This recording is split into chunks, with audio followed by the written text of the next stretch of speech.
Boa noite, Cris entrando, é Sandro de Natal? Marga, Dora, Petrolina. Eu resolvi fazer uma coisa hoje, eu terminei ligando meu Facebook pessoal ali, vai que entra alguém, e eu vou fazer essa live por aqui e pelo meu Facebook pessoal. Oi Sandra, tudo bom, querido? Boa noite, Dora, André Bessa, Cris Lucena. Boa noite, querido. Monique Almeida. Também tô ali no Facebook se aparecer alguém. Eu nunca fiz essa live, alguma live. Eu sempre uso esse canal aqui, mas nunca fiz no meu Facebook pessoal. Vou ali botar. Vai que as Monique Almeida, vai que as pessoas aparecem também por ali. É bom porque a gente amplia um pouco mais a rede para falar um pouquinho de constelação familiar. E eu tenho lançado muitos. Boa noite, tem alguém chegando ali no Facebook, eu não sei quem é. Mas essa é uma live onde eu tenho abordado e tenho olhado um pouco a partir das constelações familiares e a visão sistêmica para esse momento atual, para o que a gente está vivendo hoje. Para quem não sabe, eu estou falando aqui para o Facebook, eu transmito pelo Teatro da Mente, o Teatro da Mente no Instagram, sempre, todos os dias, quase, alguns ao vivo, algumas lives, aonde eu estou falando de constelação familiar. Muita gente no meu ambiente privado de Facebook me conhece pela prerrogativa do teatro, mas já há uns 2 anos na minha vida eu descobri as constelações familiares, e as constelações familiares elas têm me virado de cabeça para baixo como uma filosofia prática de vida, né? E elas acho que tem muito que contribuir com esse momento atual tão difícil, tão desafiador que a gente está vivendo. Mônica, Mossoró, um beijo para Mossoró, um beijo grande, tá quente aí em Mossoró? Juilson, Mossoró, que saudade desse povo lindo.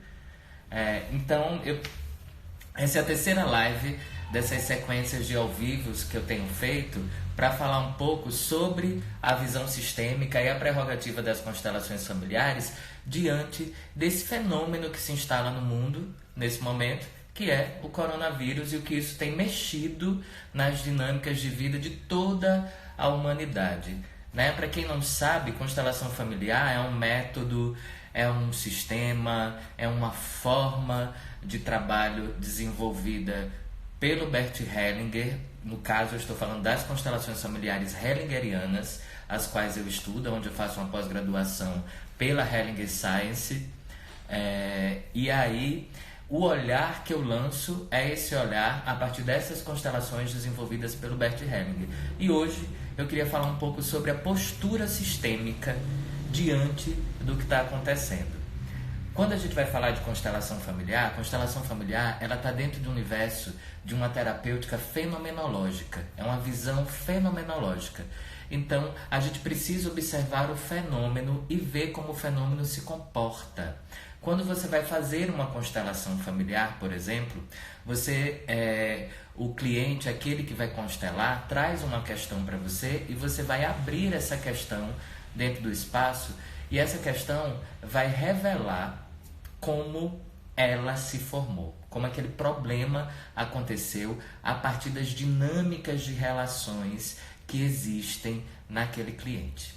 Né? A partir das dinâmicas de relações que se apresentam. Qual é o papel do constelador? Ele, de uma certa maneira, facilita esse processo de compreensão daquilo que está fora do lugar, daquilo que está fora da ordem.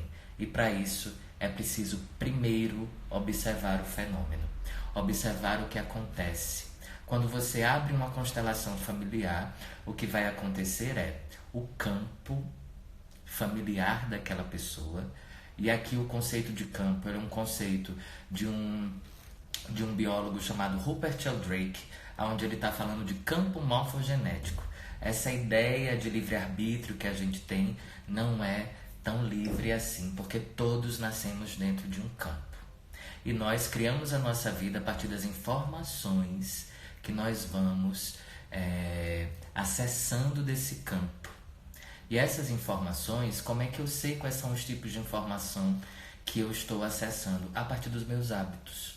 Sabe os hábitos e os comportamentos que você tem? Muitas vezes a gente quer desenvolver e dar determinados passos na vida e a gente não consegue. A gente procrastina, a gente não, muitas vezes começa um processo pessoal de transformação e a gente não tem força de seguir.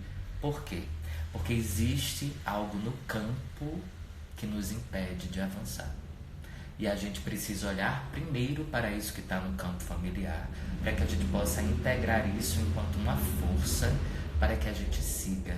Esse é o processo da constelação familiar.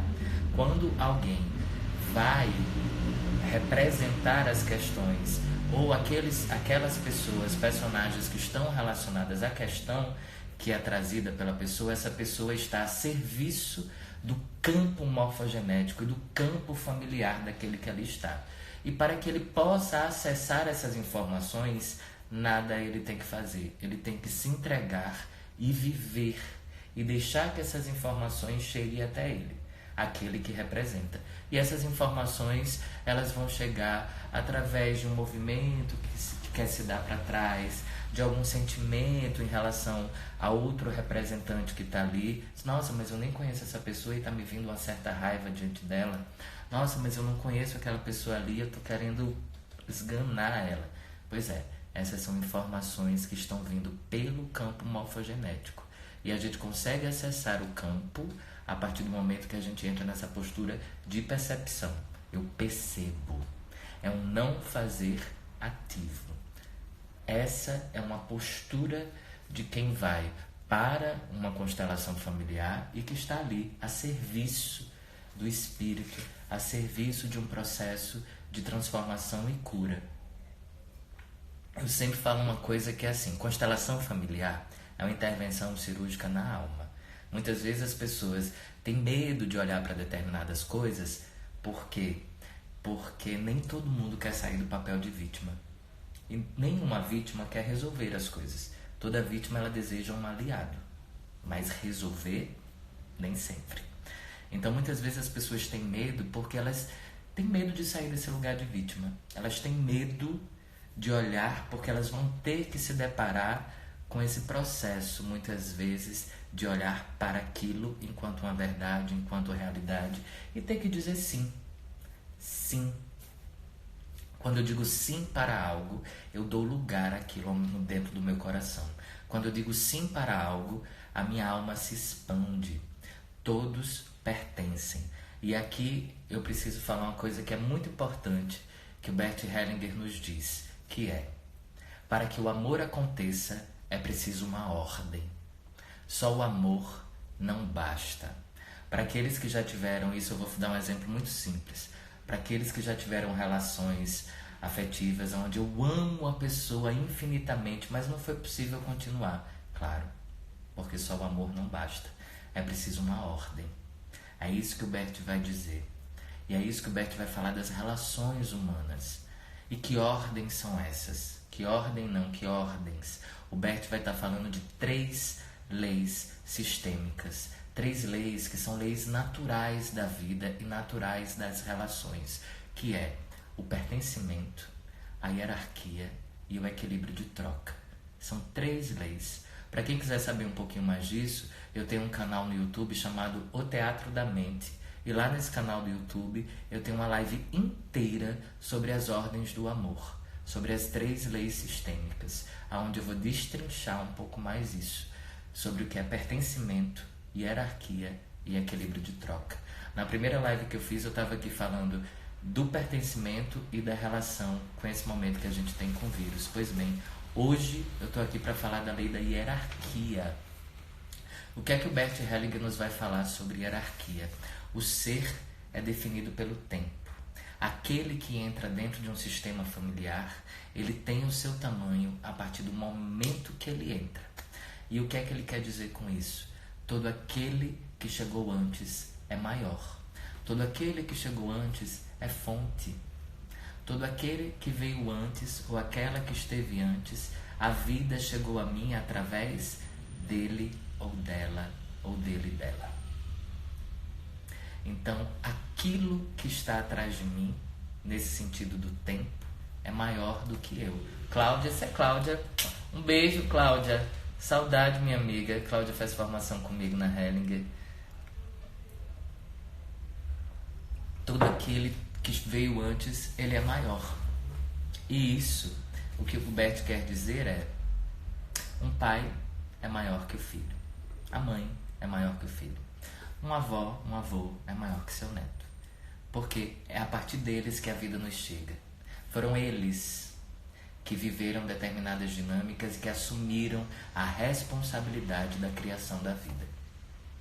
Então foi meu pai e minha mãe, a partir de seus destinos e de seu encontro e de tudo em mais de 45 anos de casado, que assumiram a responsabilidade e as agruras de viver a vida que eles viveram tal qual eles viveram, para que eu pudesse estar aqui. Foi porque alguém assumiu essa responsabilidade. Uma pessoa não, duas, um homem e uma mulher. E isso, foi a partir disso que a vida chegou até mim. Quando eu crio pontos de vistas e quando os processos de emaranhamento que existem na dinâmica familiar me colocam inconscientemente numa visão onde eu me sinta maior que meu pai ou minha mãe, eu estou fora da ordem. Eu infrinjo uma ordem hierárquica nesse sentido. Algo que é muito comum na relação entre filhos e pais é que um filho, uma filha, muitas vezes, por amor, esse amor infantil, esse amor da criança, que é o amor mais incondicional que existe, é o amor do filho na direção do pai, quando ele vê as dinâmicas e conflitos nas relações entre pai e mãe, parece que esse filho, por amor, ele entra ali no meio dessa relação para ele poder equilibrar e para ele poder restituir o amor dos pais. Quando esse filho inconscientemente faz isso, ele saiu da ordem, porque ele foi para uma esfera aonde ele jamais deve ficar. Esse não é o seu lugar. O lugar de um filho é abaixo. Eu vou até falar espacialmente. Eu tenho um casal e eu vou ter o filho. Esse espaço aqui é um espaço entre iguais, entre um homem e uma mulher. O filho está aqui. Um filho só existe por causa desse fluxo energético chamado a relação entre um homem e uma mulher. Por amor, quando o filho é atraído para esse meio aqui, ele vai se comprometer com um ou com o outro. Quando ele se compromete com um ou com o outro, o que é que ele faz? Ele provavelmente vai estar excluindo um dos dois de sua vida, de seu coração e de sua alma. E quando esse filho faz isso, ele perde força, ele perde vitalidade, ele perde saúde, ele se envolve com um destino que não é seu. E o que é que isso tem a ver com a dinâmica do fenômeno do coronavírus hoje no mundo, com os paradigmas que ele tem quebrado no mundo e com isso que eu estou falando de hierarquia? Tem a ver com algo chamado humildade.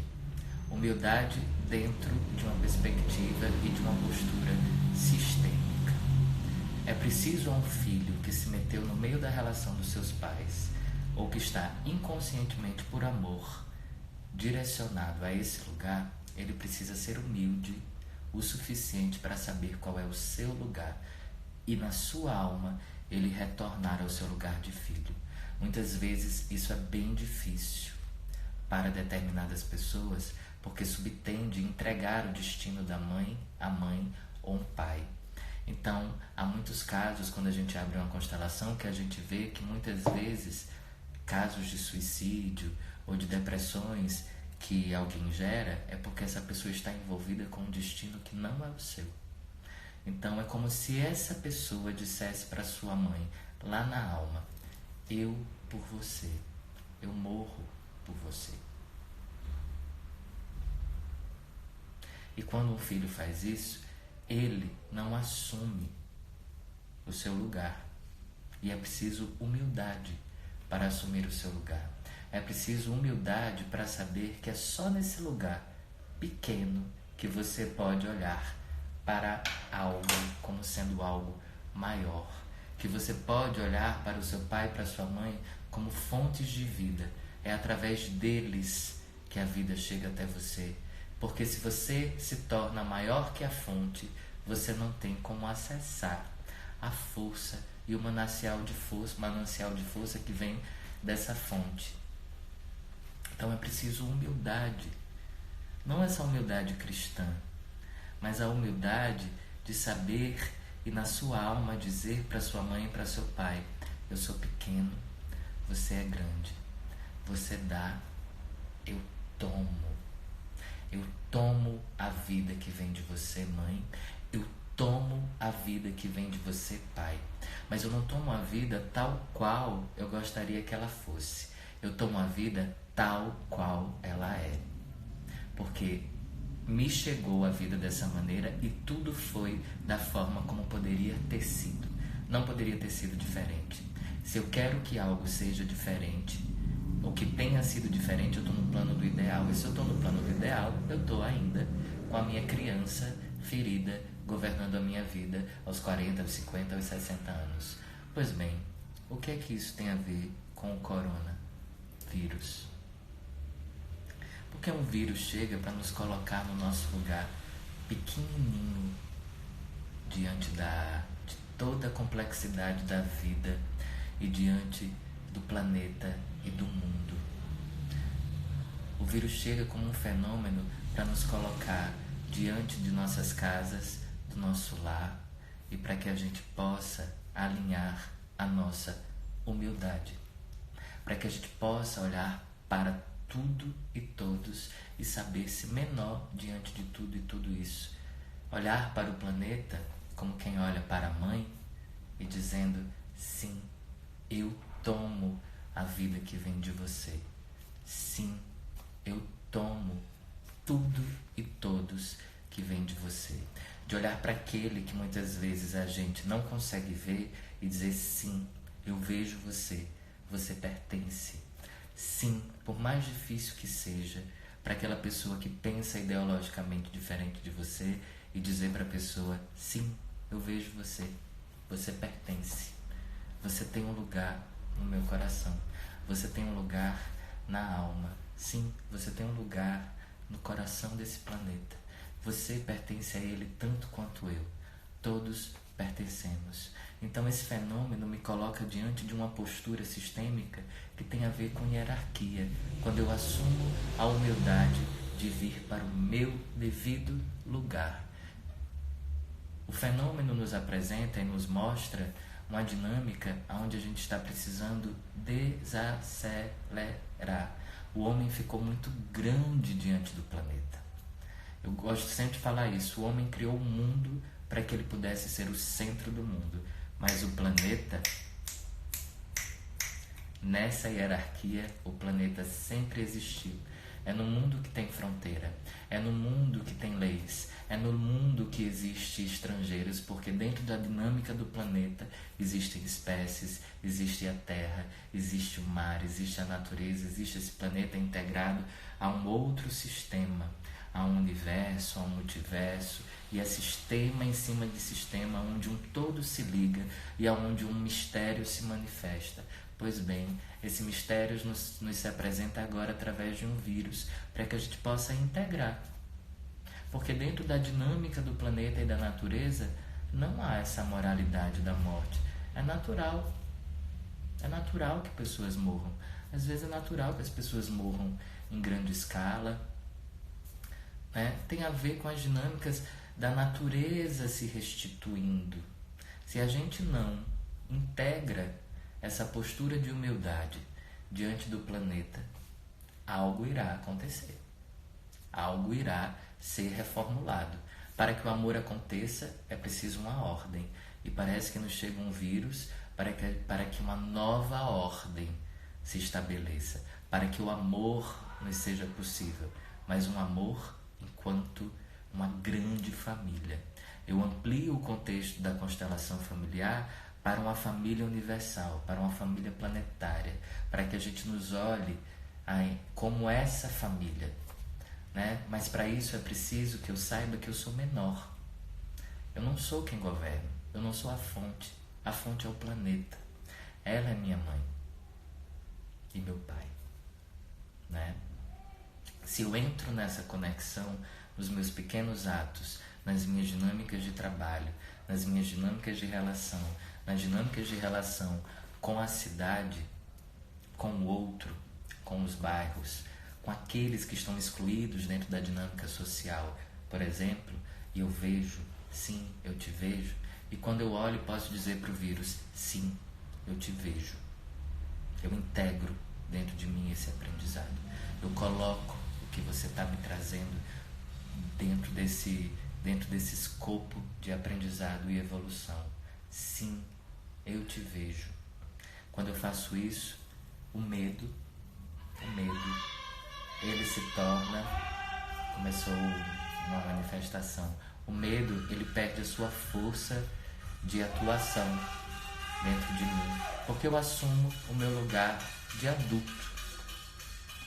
Eu assumo o lugar da maturidade de quem olha para algo e diz sim. E muitas vezes a gente não consegue dizer sim para Bolsonaro que existe. Eu digo sim, e não necessariamente eu preciso concordar, mas quando eu coloco aquilo dentro da minha alma, eu tenho um princípio de transformar aquilo. Eu começo, inclusive, a entender os meus governantes como um reflexo dessa alma coletiva. Não tem mais essa dinâmica, vocês elegeram e eu não. Estamos todos agora no mesmo barco. Como é que a gente cura isso? Como é que a gente elege, por exemplo, políticos e governantes que estejam de acordo com essa alma coletiva, que estejam de acordo com essa integração?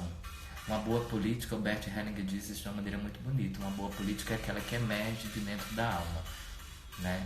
Onde ela está atrelada aos valores da coletividade. Como é que a gente começa a fazer política com a nossa alma? E nós temos um momento muito bonito, doído, um aprendizado duro, mas para a gente fazer isso agora. Como é que a gente está mergulhando dentro da gente agora, para que a gente possa realmente integrar o nosso feminino, integrar a nossa mãe dentro da gente. No workshop em Natal eu estava dizendo isso.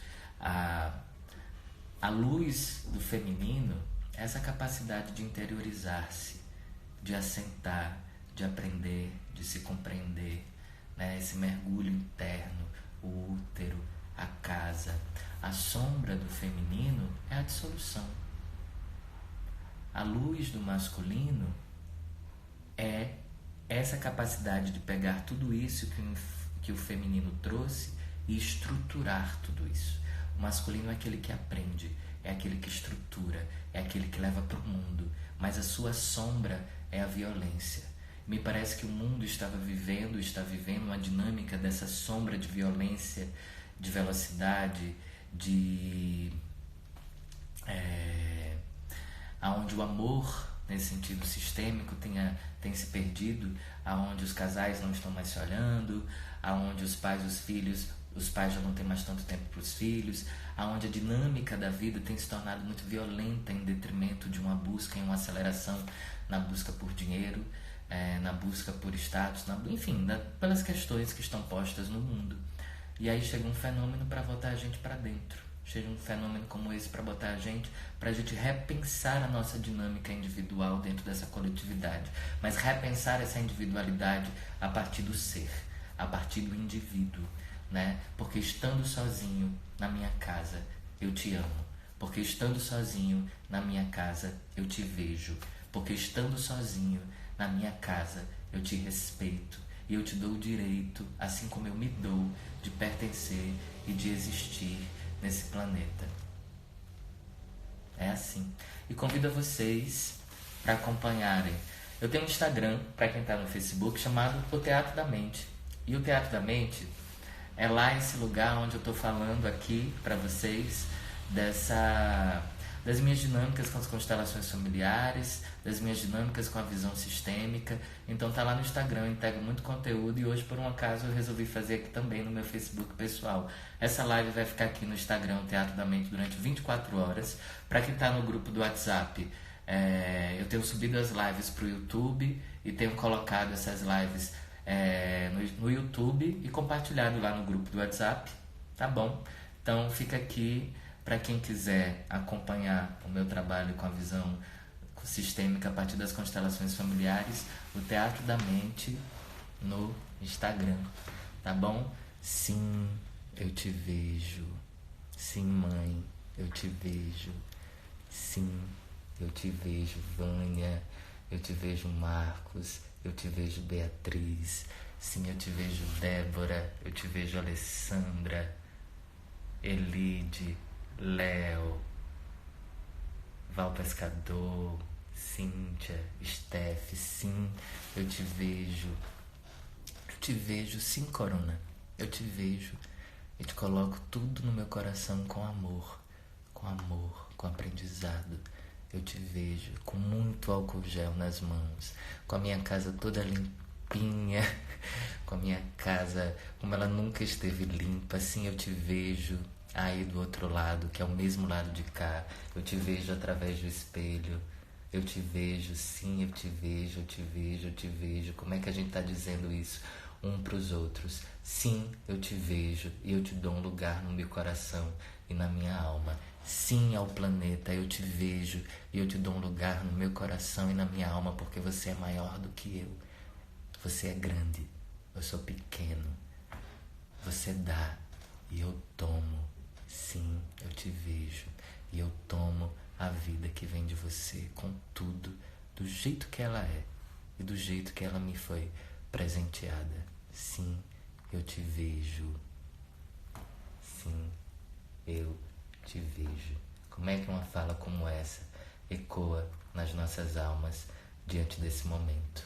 Como é que a gente vibra também atravessar esse momento? Como é que a gente tem se visto já nas ruas, trabalhando?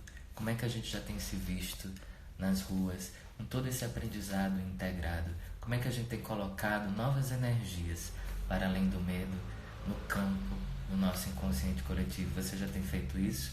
Sugiro esse exercício. Essa é uma boa meditação, é um bom exercício de visualização. A gente se vê nas ruas, a gente se vê de novo se abraçando, a gente se vê de novo pactuando os nossos afetos e a gente se vê de novo transformado. Para aqueles que desejam também se atenderem online, só falar aqui comigo. Tem diversas dinâmicas de atendimento online, com constelação, com Theta Healing, com o meu método de trabalho, que é o Teatro da Mente. Fica aqui o convite também pro pessoal que está no grupo do WhatsApp. Quem quer entrar no grupo do WhatsApp, é só falar, porque lá, ó, o assunto ferve e a gente se alimenta muito.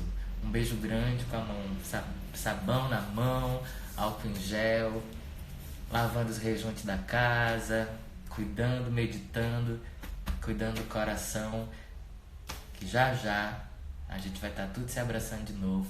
Mas sim, eu te vejo, e a gente precisa dizer isso pro vírus, para esse fenômeno. Sim, eu te vejo e coloco você no meu coração e tudo que você está me trazendo como aprendizado. Para os nossos que estão nos bairros periféricos desse país, sim, nós vemos, eu te vejo porque eu tô aí, né? Sim, nós estamos juntos, sim. Um beijo grande. Amanhã eu vou fazer outra live às 20 horas. Eu gostei de entrar no meu Facebook, eu vou botar de novo, tá bom? Um beijo, gente, um beijo pra quem tá aqui no Instagram, um beijo pra quem tá aqui no Facebook. Beijo grande.